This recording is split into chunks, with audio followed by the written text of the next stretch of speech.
Hey guys, welcome back to my channel. I'm Alex.da.bibliophile, and today we are simply reading. So let's get into it.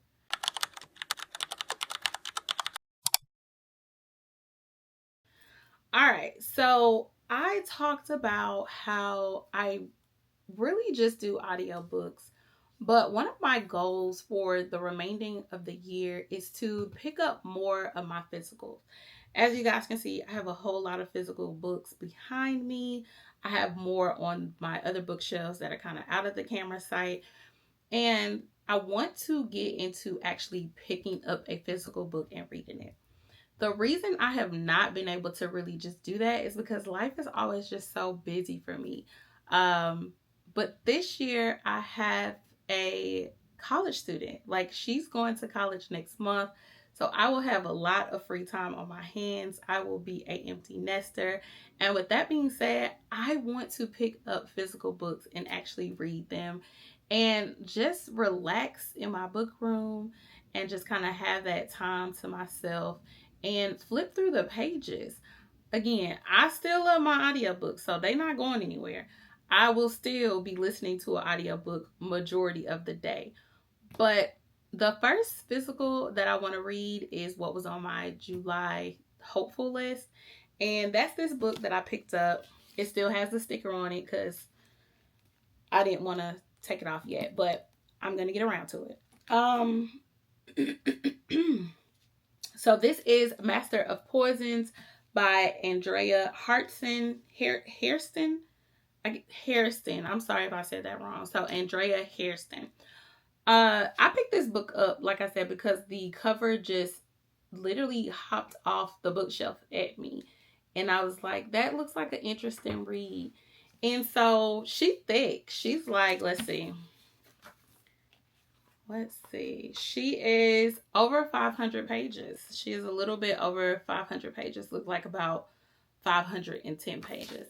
So this is going to be something that I'm going to challenge myself with to actually physically finish this book. I am going to do an immersive read, but for today, we're just going to see like how much of the book I can physically get through in like maybe like 10 to 15 minutes. And you guys can just kind of like sit here and read with me. We're going to put on the timer. I'm going to set the timer on my phone for 15 minutes. It's hard because I don't usually sit still that long.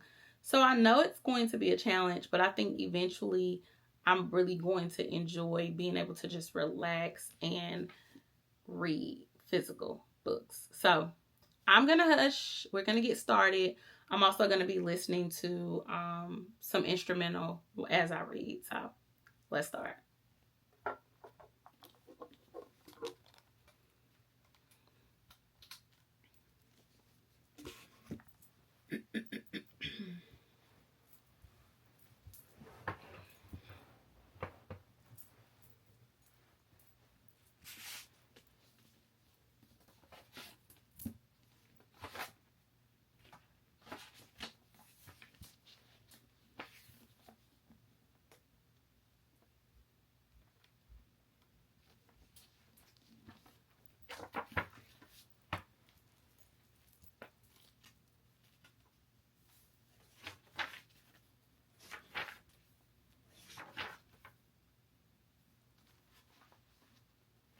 Oh, that's cool. The book has a map.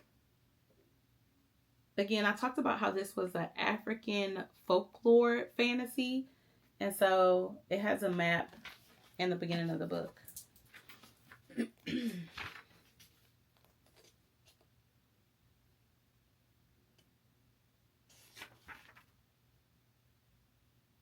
Okay, so apparently there are like different settings in the book. You have like Holy City, at sea, weeds and wild things. And so it tells you like what part or what character is part of each, I'm guessing, setting. Because they're not all cities, they're different places. So different settings, I guess, that the story will take place. It's telling you like who's a part of that. So who's a part of this empire based, who is a part of like the holy city and the sea. I guess so you can just know and have that reference. I think that's my thing with like fantasy books is that sometimes the world building is so much that I cannot keep up. But I like when they're able to kind of help you in the beginning. Like, not only will you need this map, but you also need this list of people so you know where everyone belongs.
Okay, so we finished chapter one, and I think doing an immersive read with this one is going to be important because there are a lot of names and characters already, and we're just in chapter one.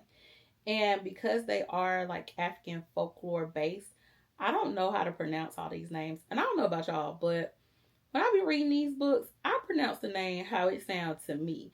And so sometimes when we like do book reviews or we're talking about characters with other people, it's been plenty of times where I've gotten names absolutely wrong because that's what it sounded like to me. And she didn't put a like chart in here to sound out names. So I think it's going to be a good thing to immersive read with this one. So I won't mess it up. Also, how do y'all read books with the covers on them? Do y'all take the covers off? I feel like I need to take the cover off only because like the book is slipping and sliding all in my hands. So I'm gonna take the dust jacket cover off. Um, it's kind of plain, but I need that because this is a big book and I think I need to be able to grip it. So we have 3 minutes left and let's see how far we can get.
Okay, so we did it, guys. We sat and read for 15 minutes.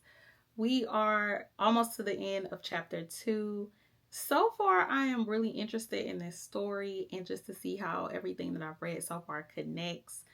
I am definitely doing an immersive read with this though, because like I said before, the names, all the characters, all the details, all the world building, it's something that I just follow better if I'm also listening to it. Um, so I'm excited to see how this one goes. African folklore fantasy is not my go-to, but of course I'm always willing to expand and try something different. So that's exactly what we're going to do with this book. So I will definitely give you all a follow-up when I finish this book. I'll do a full review on the book and how I felt about this one. But thank y'all so much for reading with me. This is my first like little reading sprint. So I probably will do more of these. I think it holds me accountable and makes me actually like sit in one place. So I can tackle that goal of reading more physical books. I think sometimes what happens if I sit down and read it and I'm not on camera, my mind starts thinking about all the other things that I have to do, the laundry that has to be done, the food that needs to be cooked. Like it's always something. So I think doing this will just help me to get into that groove of just sitting down, not doing anything, clearing my head, and reading a physical book. So thank you. If you watched to the end of this video, I really do appreciate you. And if you read this book or heard of this book or this author, let me know because I'm intrigued. And like she has some really good like author statements on the back, like Pearl Cleage and Martha Wells. Like, so she has to be a heavy hitter, and I'm definitely gonna check out the rest of her collection after I read this book to kind of see how I enjoyed this one. But again, thank y'all so much, and until next time, happy reading.